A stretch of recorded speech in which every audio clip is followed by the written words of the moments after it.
that was me showing you how cold it is this morning. My way of showing it. Yeah, it's freezing. It's -2 this morning.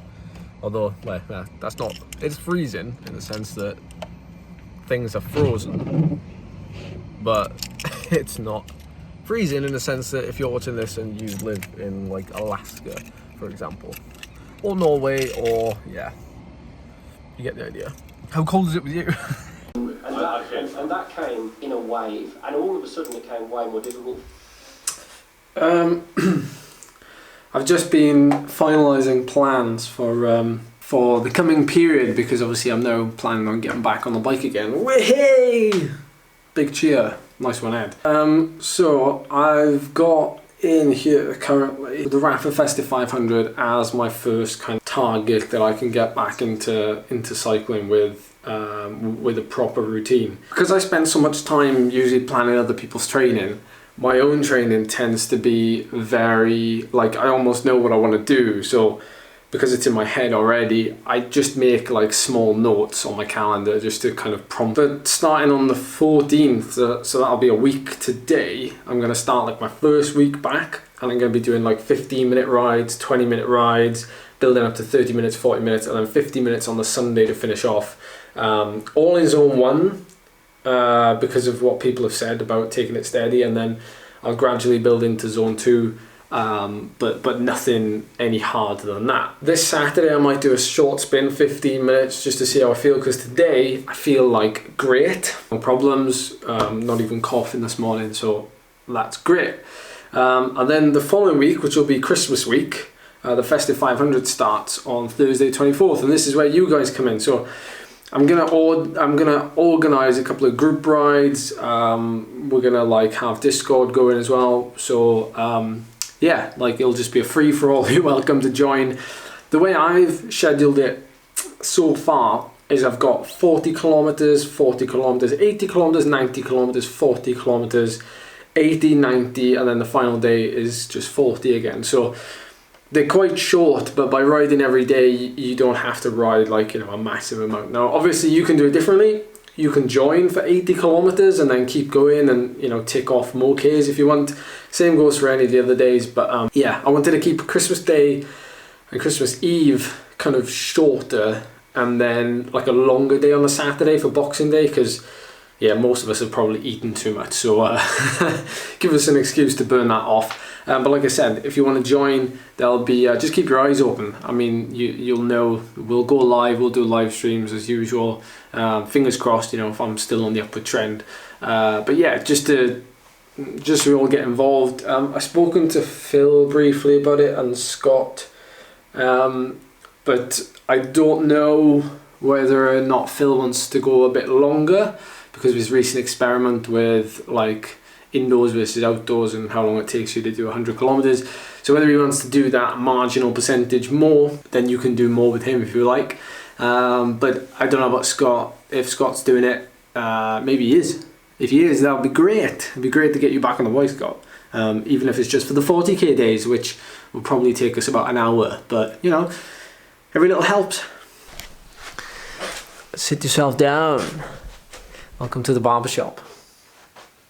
I'm looking for my, where is it? Oh, here.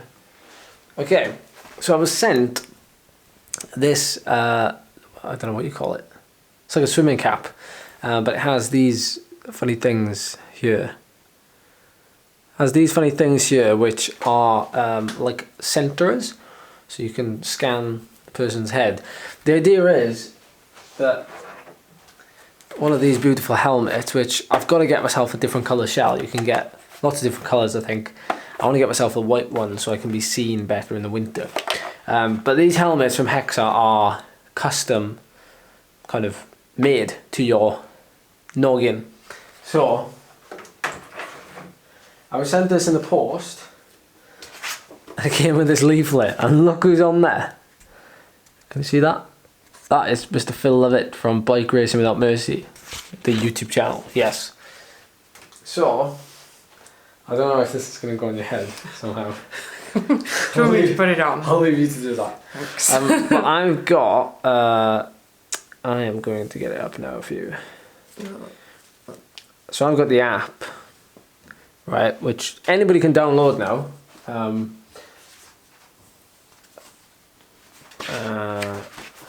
Highlights how big my ears are. I'm going to. You're supposed to have it over your ears somehow. Supposed to have it over your ears. Yeah. So I'm going to take you through this. I'm going to just. Yeah, it's kind of over my ears, I think.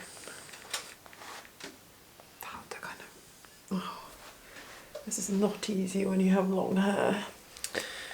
No, I don't have that problem.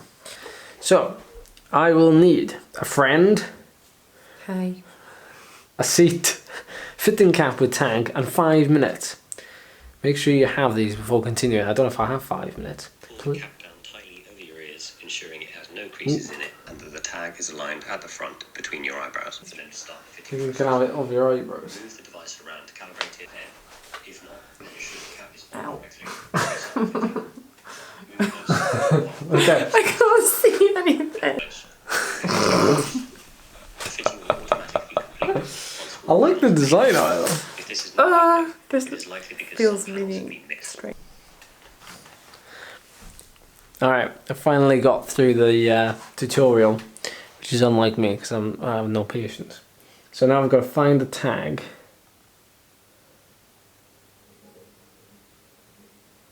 Step back.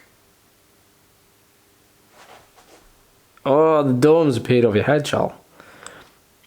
Look at that. Okay, so here's the dome centered. Walk around and check. Transition domes around your friend's head. Oh my goodness. Oh, here we go. Nice how you look. It's actually quite difficult to do it. Maybe I'm going to move closer now. Oh yeah. I'm useless at this because I keep moving like away from you. I should be moving closer. I'm not about Hexa, don't give me a job, I'm not very good at this. 90% complete. 100%. We're done. Next. So I'm not going to fill out the details because that might actually send Charlie's head to Hexa, which we don't want to do. But just for the purposes of the demonstration, I hope you enjoyed that. Update. Alexa, volume down. So Charlie thinks I need to put on some padding on my backside. What shall I I say? mean, I don't want you to have like a Kim K bum, but like But what? you have an endurance bum, that's the problem. Endurance. Apparently it's called an endurance bum. There's nothing of it. It just goes straight into my hamstrings. I still have the problem. So like back in hill climb season and even now, yeah, my backside is not my most flattering area. In fact, I don't really know what my most flattering area is. Maybe it was my mustache and now it's gone. So watching his dark materials tonight, I don't know if the viewers will know what his dark materials is. Well, it's based on books by Philip Pullman. Yes, it's based on a book. Did you not know that? Yeah, I did know that. There's a big hairy bear in it. That's my favourite character. His name's Yorick by Neeson. Yorick the bear. He's king of the bears. So I've just managed to rope Charlie into helping me out with the Rafa Festive 500 that I told you earlier in this video. By the way, I've had to readjust my FTP as well. So WQO has estimated my FTP. So is intervals.icu. Is that the name of the website? I can't remember. Estimates my FTP to be around like the 320 to 340 mark. I'm going to take a stab at it now, but I think it's around that mark. So when I get back into training, I'm just going to set my FTP to that and hope for the best, really. I'll just have to play it by ear, at least for the first couple of weeks rides while I get back into it.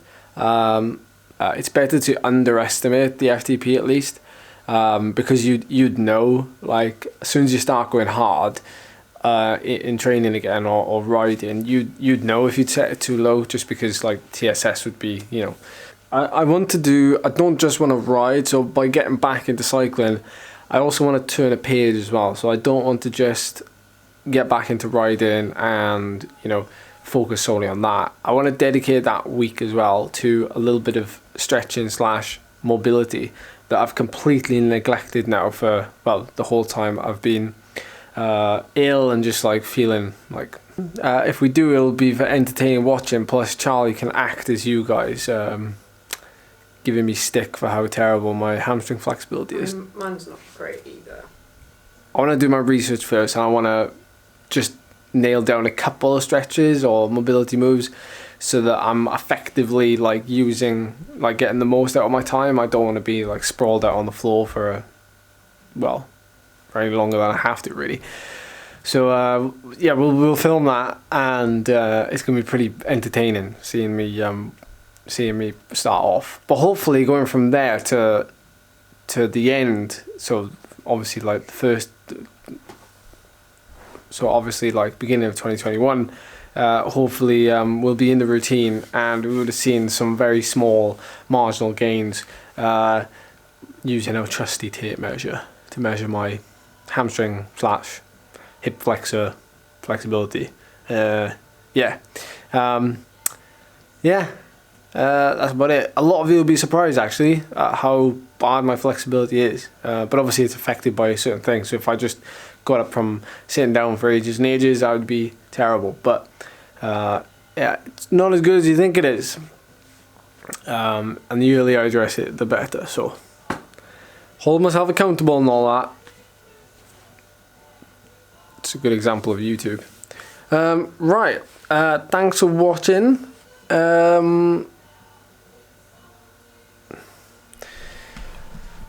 Right, thanks for watching. I appreciate you watching. I'll see you in the next one.